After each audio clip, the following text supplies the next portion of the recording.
ये संविधान के किस भाग में? देखिए अनुच्छेद तो बच्चे बच्चे को पता है कि अनुच्छेद 368 है। अगर आपसे पूछो ये भाग कौन सा है, तो भाग ध्यान रखना दोस्तों, ये भाग है 20वां। कौन सा भाग है? तो अगर आपसे पूछे संविधान संशोधन या अनुच्छेद 368 किस भाग के अंदर है, ये ध्यान रखना दोस्तों 20वें भाग के अंदर है। ये ज्यादा महत्वपूर्ण क्वेश्चन है मेरी जान। और अगर आपसे पूछे देश कौन सा है, तो देश लिखना दोस्तों आप सभी दक्षिण अफ्रीका। कौन सा है? दक्षिण अफ्रीका जो है वो देश है। ये तीनों क्वेश्चन आपको नोट करने चाहिए। भाग पूछे भाग 20 है, अगर पूछे आपसे अनुच्छेद 368 है, और अगर आपसे पूछे देश कौन सा है, देश ध्यान रखना दोस्तों दक्षिण अफ्रीका है। अब आइए मेरे साथ में और हेडिंग डालिए, पहला संविधान संशोधन हुआ कब था दोस्तों? 1951। हर संविधान संशोधन की जो डेट है वो मैंने आपके सामने लिखी है, आपको भी उसे नोट करना है। अगर आपसे पूछिए पहला संविधान संशोधन 1951 में हुआ और इसके द्वारा क्या हुआ, तो लिख लो दोस्तों अनुसूची जो 9 है इसका निर्माण हुआ। किसका दोस्तों? अनुसूची 9 का। और इसका संबंध किससे है? इसका संबंध है भूमि सुधार से। अगर आपको याद हो कि जो मूल संविधान था, इस मूल संविधान में दोस्तों कितनी अनुसूची थी, तो मूल संविधान के अंदर अनुसूची की संख्या है 8। कितनी है? 8 अनुसूची है। और अगर पूछे आपसे वर्तमान में दोस्तों कितनी अनुसूची है? 12 अनुसूची। मतलब 4 नई अनुसूचियां दोस्तों संविधान संशोधन के द्वारा जोड़ी गई थी समय समय के ऊपर, है ना। तो अगर आपसे पूछे मूल संविधान में 8 थी, नवी दोस्तों कौन सी है? तो नवी अनुसूची आती है पहले संविधान संशोधन से 1951 के अंदर। इसका जो संबंध है वो ध्यान रखना भूमि सुधार लैंड रिफॉर्म से है। और अगर पूछे आपसे अनुसूची कौन सी है? अनुसूची नंबर 9 है। तीनों पॉइंट आपको नोट होने चाहिए। आइए मेरे साथ में जो अगला पॉइंट है, देखिए पहला संविधान संशोधन, इसके बाद में जो सबसे महत्वपूर्ण होता है ना वो है 7वां संविधान संशोधन। मुझे पता है शुरू में आपको आते हैं, पहला भी आता है, 7वां भी आता है आपको,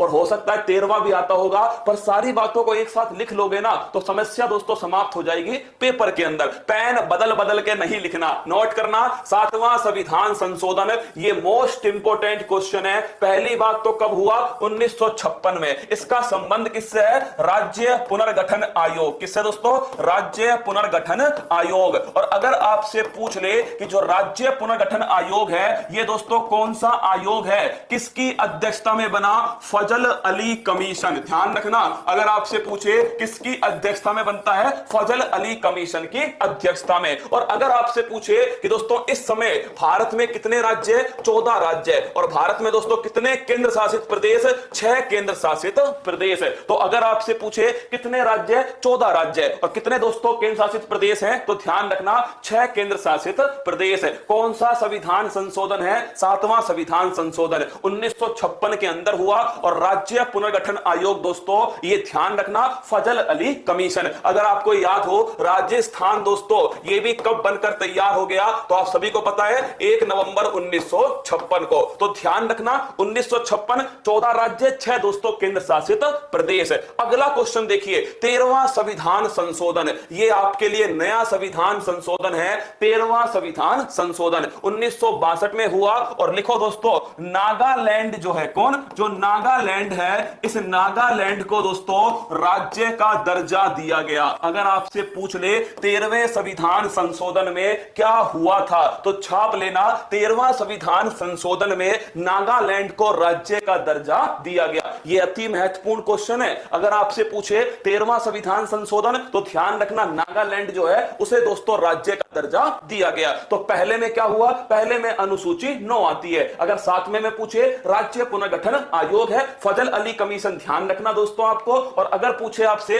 13वां संविधान संशोधन, यह हुआ 1962 में। और इसमें क्या हुआ दोस्तों? नागालैंड जो है वो राज्य का दर्जा पा गया। अगला क्वेश्चन देखिएगा 13वें के बाद है 21वां संविधान संशोधन। अगर आपसे पूछ ले कि भाई मूल भाषा, क्या मूल संविधान के अंदर कितनी भाषाएं थी, तो देखना मूल संविधान में टोटल जो भाषा थी दोस्तों वो थी 14। कितनी थी? 14 भाषा थी। अगर आपसे पूछे दोस्तों कि वर्तमान में कितनी है, तो वर्तमान में टोटल भाषाएं दोस्तों 22। कितनी है? 22 है। मतलब कि दोस्तों 8 नई भाषा जो है वो संविधान संशोधन के द्वारा जोड़ी गई। इतनी बात समझ में बैठी मेरी? मूल भाषा 14 थी दोस्तों, अब कितनी है? अब 22 है। मतलब कितनी नई भाषा ऐड हो गई है? 8 नई भाषा। ये जो नई ऐड हुई थी ना, कुल मिलाकर जो 15वीं जो भाषा है वो दोस्तों कौन है? सिंधी है। कौन है? सिंधी है। और वो आपसे पूछे कौन सा संविधान संशोधन है, तो वो नोट करना 21वां संविधान संशोधन है। तो अगर आपसे पूछे जो सिंधी है, इस सिंधी को दोस्तों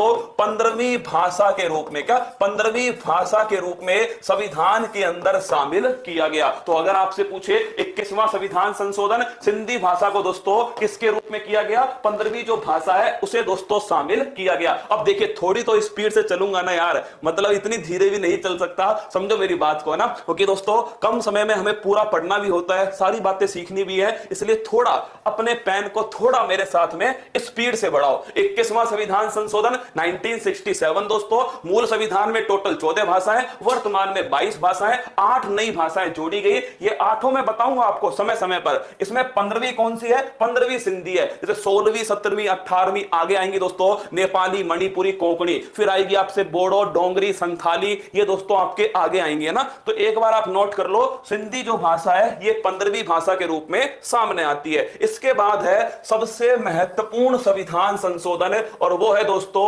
42वां संविधान संशोधन 1976। लागू कब से हुआ? लागू हुआ दोस्तों 1977। कब से हुआ? 1977। लिखना दोस्तों, इसे कहते हैं लघु संविधान। सबसे महत्वपूर्ण क्वेश्चन है, अगर आपसे पूछे मिनी कॉन्स्टिट्यूशन किसे कहा जाता है, तो मिनी कॉन्स्टिट्यूशन दोस्तों लघु संविधान जो है वो 42वें संविधान संशोधन को कहा जाता है। अगर आपसे पूछ ले, क्या अगर आपसे पूछे कि इस संविधान संशोधन द्वारा क्या क्या किया गया, तो पहला पॉइंट नोट करना कि 42वें संविधान संशोधन के द्वारा प्रस्तावना में दोस्तों संशोधन किया गया। क्या? प्रस्तावना में संशोधन किया गया। तो अगर आपसे पूछे इसके द्वारा किसमें संशोधन हुआ दोस्तों? प्रस्तावना में संशोधन हुआ। और प्रस्तावना में अब तक एक ही बार संशोधन हुआ